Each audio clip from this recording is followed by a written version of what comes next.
जय श्री राधे। पूज्य श्री सद्गुरुदेव भगवान के चरणों में प्रणाम। पूज्या मीराबाई जी का जीवन चरित्र। कल हम सुन रहे थे कि मीरा जी पूजा करने के पश्चात भी श्याम कुंज में ही बैठे बैठे सुनी और पढ़ी हुई लीलाओं के चिंतन में प्रायः खो जाती। एक बार वर्षा के दिन थे, चारों ओर हरितिमा छाई हुई थी। ऊपर गगन में मेघ उमड़ घुमड़ कर आ रहे थे। आंखें मूंदे हुए मीरा गिरधर के सामने बैठी है। बंद नैनों के समक्ष उमड़ती हुई यमुना के तट पर मीरा हाथ से भरी हुई मटकी को थामे बैठी है। यमुना के जल में श्याम सुंदर की परछाई देख वह पलक झपकाना भूल गई। यह रूप, ये कारे कजरारे दीर्घ नेत्र, मटकी हाथ से छूट गई और उसके साथ न जाने वह भी कैसे जल में जा गिरी। उसे लगा कोई जल में कूद गया और फिर दो सशक्त भुजाओं ने उसे ऊपर उठा लिया और घाट की सीढ़ियां चढ़ते हुए मुस्कुरा दिया। वह यह निर्णय नहीं कर पाई कि कौन अधिक मारक है, दृष्टि या मुस्कान। निर्णय हो भी कैसे, बुद्धि तो लोप हो गई। लज्जा ने देह को जड़ कर दिया और मन तो बैरी बन उनकी आंखों में जा समाया था। उसे शिला के सहारे घाट पर बिठाकर वह मुस्कुराते हुए जल से उसका घड़ा निकाल लाए। हंसते हुए अपनत्व से कितने ही प्रश्न पूछ डाले उन्होंने ब्रज भाषा में। थोड़ी सी अमृतवाणी वातावरण में रस सी घोलती हुई प्रतीत हुई। थोड़ा विश्राम कर ले, फिर मैं तेरो घड़ो उठवाए दूंगो। कहा नाम है री तेरो, बोलेगी नाए, मुँह पे रूठी है क्या, भूख लगी है क्या, तेरी मैया ने कछु खवायो नाए, ले मुँह पे फल है, खावेगी। उन्होंने फेंट से बड़ा सा अमरूद और थोड़े जामुन निकालकर मेरे हाथ पर धर दिए और कहा ले खा। मैं क्या कहती, आँखों से दो आंसू ढुलक पड़े। लज्जा ने जैसे वाणी को बांध लिया था। कहा नाम है तेरो, मीरा। बहुत खींचकर बस मैं इतना ही कह पाई। वे खिलखिलाकर हंस पड़े। कितना मधुर स्वर है तेरो री। श्याम सुंदर कहाँ गए प्राणाधार।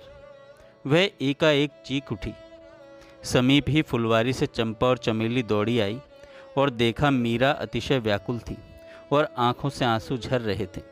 दोनों ने मिलकर शैया बिछाई और उस पर मीरा को यत्न से सुला दिया।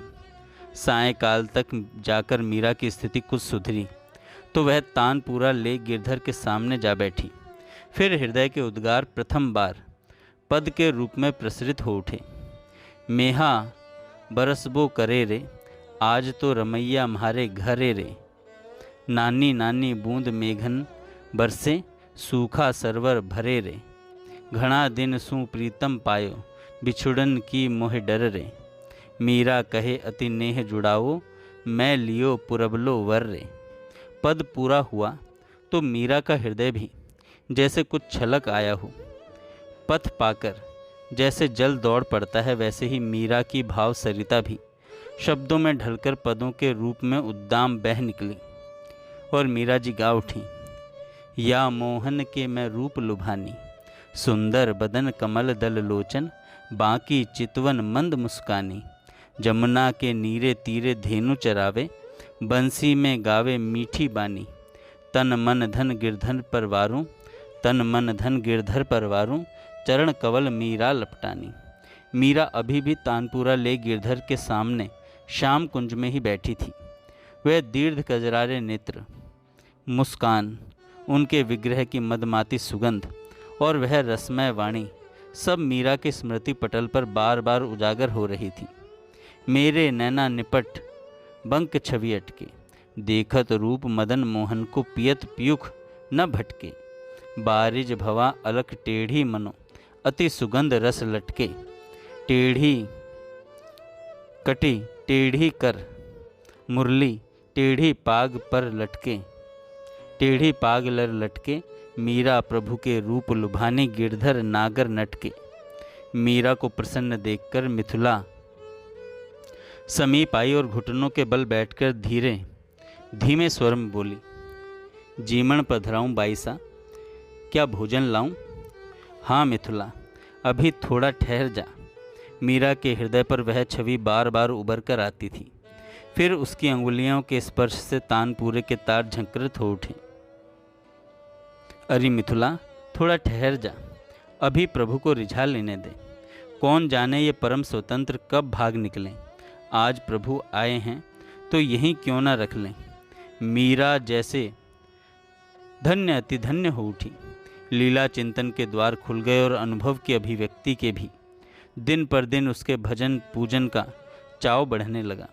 वह नाना भांति से गिरधर का श्रृंगार करती, कभी फूलों से और कभी मोतियों से सुंदर पोशाकें बना धारण कराती, भांति भांति के भोग बनाकर ठाकुर को अर्पण करती और पद गाकर नृत्य कर उन्हें रिझाती। शीतकाल में उठ उठकर उन्हें उड़ाती और गर्मियों में रात को जागकर पंखा झलती। तीसरे चौथे दिन ही कोई ना कोई उत्सव होता। मीरा की भक्ति और भजन में बढ़ती रुचि देखकर रह निवास में चिंता व्याप्त होने लगी। एक दिन वीरम देव जी, मीरा के सबसे बड़े काका, को उनकी पत्नी श्री गिरजा ने कहा, मीरा 10 वर्ष की हो गई है, इसके सगाई संबंध की चिंता नहीं करते आप? वीरम देव जी बोले, चिंता तो होती है, पर मीरा का व्यक्तित्व, प्रतिभा और रुचि असाधारण है।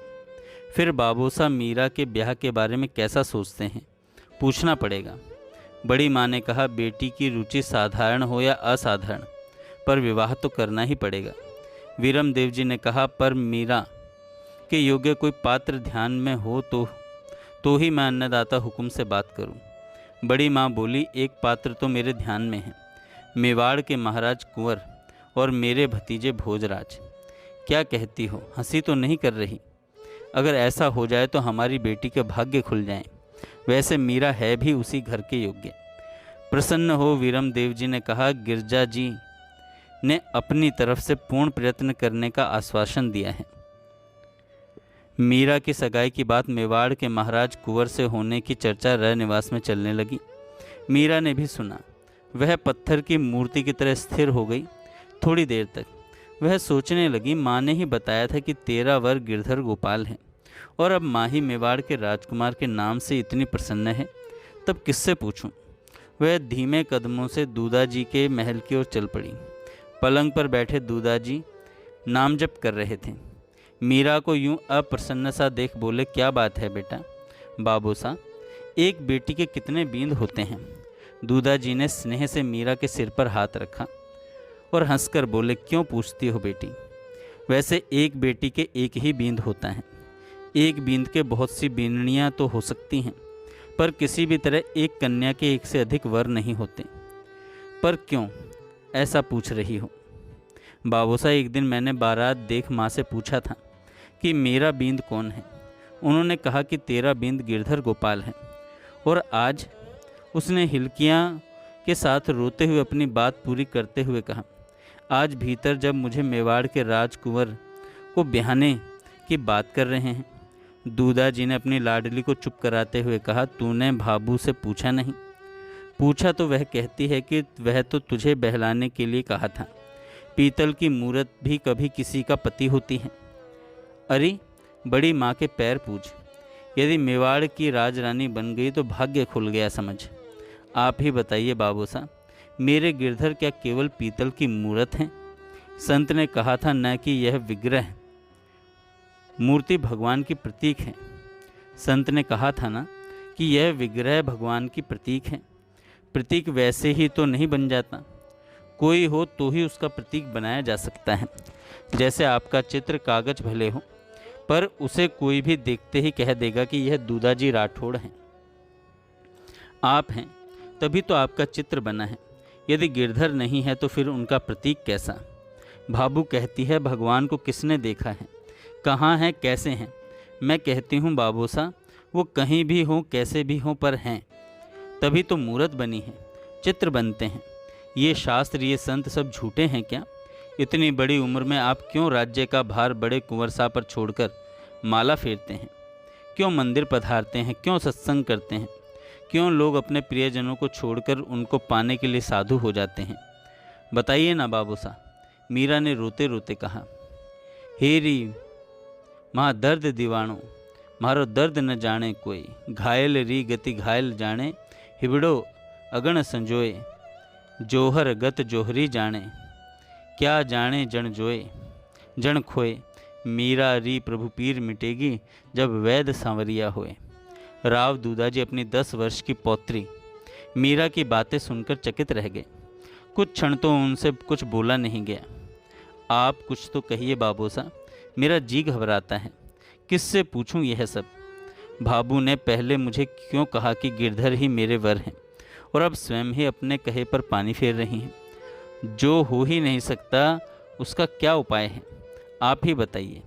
क्या तीनों लोगों के धनी से भी बड़ा मेवाड़ का राजकुमार है, और यदि है तो होने दो, मुझे नहीं चाहिए। तू रो मत बेटा, धैर्य धर। उन्होंने दुपट्टे के छोर से मीरा का मुंह पोंछा। तू चिंता मत कर, मैं सबको कह दूंगा कि मेरे जीते जी मीरा का विवाह नहीं होगा। तेरे वर गिरधर गोपाल हैं और वही रहेंगे। किंतु मेरी लाडली, मैं बूढ़ा हूँ, कितने दिन का मेहमान। मेरे मरने के पश्चात यदि ये लोग तेरा ब्याह कर दें तो तू घबराना मत। सच्चा पति तो मन का ही होता है। तन का पति भले कोई बने, मन का पति ही पति है। गिरधर तो प्राणी मात्र का धनी है, अंतर्यामी है, उनसे तेरे मन की बात छिपी तो नहीं है। बेटा तू निश्चिंत रहे, सच फरमा रहे हैं बाबूसा, सर्व साची बेटा। तो फिर तुझे तन का पति नहीं चाहिए, मन का पति ही पर्याप्त है। दूदाजी से आश्वासन पाकर मीरा के मन को राहत मिली। दूदाजी के महल से मीरा सीधे श्याम कुंज की ओर चली। कुछ क्षण अपने प्राण आराध्य गिरधर गोपाल की ओर एकटक देखती रही। फिर तानपुरा झंकृत होने लगा। अलाप लेकर वह गाने लगी। आओ मनमोहना जी, जों थारी बाट, खान पान मोहे नेक न भावे, नैन न लगे कपाट। तुम आया बिन सुख नहीं मेरे, दिल में बहुत उचाट। मीरा कहे मैं भई बावरी, छाड़ो ना ही निराट। भजन पूरा हुआ तो अधीरता पूर्वक नीचे झुककर दोनों भुजाओं में सिंहासन सहित अपने हृदय धन को बांध चरणों में सिर टेक दिया। नेत्रों से झरते आंसू उनका अभिषेक करने लगे। हृदय पुकार रहा था, आओ प्यारे सर्वस्व, इस तुच्छ दासी की आतुर प्रतीक्षा सफल कर दूं। आज तुम्हारी साख और प्रतिष्ठा दांव पर लगी है। उसे फूट फूट कर रोते देख मिथुला ने धीरज धराया। कहा कि प्रभु तो अंतर्यामी है, आपकी व्यथा इनसे छिपी नहीं है। मिथुला, तुम्हें लगता है वे मेरी सुध लेंगे? वे तो बहुत बड़े हैं, मेरी क्या गिनती इनके सामने। मुझ जैसे करोड़ों जन बिलबिलाते रहते हैं, किंतु मिथुला मेरे तो केवल वही एक अवलंब हैं। न सुने न आए तब भी मेरा क्या वश है। मीरा ने मिथुला की गोद में मुंह छिपा लिया। पर आप क्यों भूल जाती हैं बाईसा कि वे भक्त वत्सल हैं, करुणा सागर हैं, दीन बंधु हैं। भक्त की पीड़ा वे नहीं सह पाते, दौड़ आते हैं। किंतु मैं भक्त कहाँ हूँ मिथुला, मुझसे भजन बनता ही कहाँ है। मुझे तो केवल वह अच्छे लगते हैं। वे मेरे पति हैं, मैं उनकी हूँ। वे क्या कभी अपनी इस दासी को अपनाएंगे? उनके तो 16,108 पत्नियां हैं। उनके बीच मेरी प्रेमहीन रूखी सूखी पुकार सुन पाएंगे क्या? तुझे क्या लगता है मिथुला, वे कभी मेरी ओर देखेंगे भी क्या? मीरा अचेत हो मिथुला की गोद में लुढ़क गई। आज श्री कृष्ण जन्माष्टमी है। राज मंदिर में और श्याम कुंज में प्रातःकाल से ही उत्सव की तैयारियां होने लगी। मीरा का मन विकल है, पर कहीं आश्वासन भी है कि प्रभु आज अवश्य पधारेंगे। बाहर गए हुए लोग भले ही नौकरी पर गए हों, सभी पुरुष तीज तक घर लौट आते हैं। फिर आज तो उनका जन्मदिन है, कैसे ना आएंगे भला। पति के आने पर स्त्रियां श्रृंगार करती हैं, तो मैं क्या ऐसा ही करूं, ऐसे ही रहूंगी? तब मैं भी क्यों न पहले से ही श्रृंगार धारण कर लूं। कौन जाने कब पधार जावें। मीरा ने मंगला से कहा, जा मेरे लिए उपटन सुगंध श्रृंगार की सब सामग्री ले आ। और चंपा से बोली कि माँ से जाकर सबसे सुंदर काम वाली पोशाक और आभूषण ले आ। सभी को प्रसन्नता हुई कि मीरा आज श्रृंगार कर रही है। बाबा बिहारी दास जी की इच्छा थी कि आज रात मीरा चारभुजा नाथ के यहाँ होने वाले भजन कीर्तन में उनका साथ दें। बाबा की इच्छा जान मीरा असमंजस में पड़ गई। थोड़े सोचने के बाद बोली, बाबा रात्रि के प्रथम पहर में राज मंदिर में रह आपकी आज्ञा का पालन करूंगी। और फिर अगर आप आज्ञा दें तो मैं जन्म के समय श्याम कुंज में आ जाऊं। अवश्य बेटी, उस समय तो तुम्हें श्याम कुंज में ही होना चाहिए। बाबा ने मीरा के मन के भावों को समझते हुए कहा, मेरी तो यह इच्छा थी कि तुम मेरे साथ एक बार मंदिर में गाओ। बड़ी होने पर तो तुम महलों में बंद हो जाओगी, कौन जाने ऐसा सुयोग फिर कब मिले। मीरा आज नख से शिक तक श्रृंगार किए चार भुजा नाथ के मंदिर में राव दूदाजी और बाबा बिहारी दास जी के बीच तानपूरा लेकर बैठी हुई पद गायन में बाबा का साथ दे रही है। मीरा के रूप सौंदर्य के अतुलनीय भंडार के द्वार आज श्रृंगार ने उद्घाटित कर दिए हैं। नव बाल वधू के रूप में मीरा को देखकर सभी राजपुरुष के मन में यह विचार स्फुरित होने लगा कि मीरा किसी बहुत गरिमा में घर वर के योग्य है। वीरम देव जी भी आज अपनी बेटी का रूप देखकर चकित रह गए। मन ही मन दृढ़ निश्चय किया कि चित्तौड़ की महारानी का पद ही मीरा के लिए उचित स्थान है। बेटी, अब तुम अपने संगीत के द्वारा सेवा करो, बाबा बिहारी दास जी ने गर्व से अपनी योग्य शिष्या को कहा। मीरा ने उठकर पहले गुरु चरणों में प्रणाम किया, फिर चार भुजा नाथ और दूदाजी आदि बड़ों को प्रणाम कर गायन प्रारंभ किया। अलाप की तान ले मीरा ने संपूर्ण वातावरण को बांध दिया कि बसो मेरे नैनन में नंदलाल, बसो मेरे नैनन में नंदलाल, मोहनी मूरत सांवरी सूरत, नैना बने विशाल, नैनन में नंदलाल। वहाँ उपस्थित सब भक्तजन मीरा के गायन से मंत्रमुग्ध हो गए। बिहारी दास जी सहित दूदाजी मीरा का वह स्वरचित पद श्रवण कर चकित एवं प्रसन्न हो उठे। दोनों आनंदित हो गदगद स्वर में बोले, वाह। मीरा ने संकोचवश अपने नेत्र झुका लिए। बाबा ने उमंग से मीरा से एक और भजन गाने का आग्रह किया तो उसने फिर से तानपूरा उठाया। अब की मीरा ने ठाकुर जी की करुणा का बखान करते हुए पद गाया। सुन लीजो बिनती मोरी, मैं शरण गही प्रभु तोरी, तुम तो पतित अनेक उधारे, भव सागर से तारे, मीरा प्रभु तुम्हारे रंग राती, या जानत सब दुनियाई। दूदाजी के नेत्र मुंद गए। एकाग्र होकर श्रवण कर रहे थे दूदाजी। भजन पूरा होने पर उन्होंने आंखें खोली, प्रशंसा भरी दृष्टि से मीरा की ओर देखा और बोले, आज मेरा जीवन धन्य हो गया। बेटा, तूने अपने वंश, अपने पितरों को धन्य कर दिया। फिर मीरा के सिर पर हाथ रखते हुए अपने वीर पुत्रों को देखते हुए अश्रु विगलित स्वर में बोले, इनकी प्रचंड वीरता और देश प्रेम को कदाचित लोग भूल जाएं, पर मीरा, तेरी भक्ति और तेरा नाम अमर रहेगा बेटा, अमर रहेगा। उनकी आंखें छलक पड़ी, उनकी आंखें छलक पड़ी।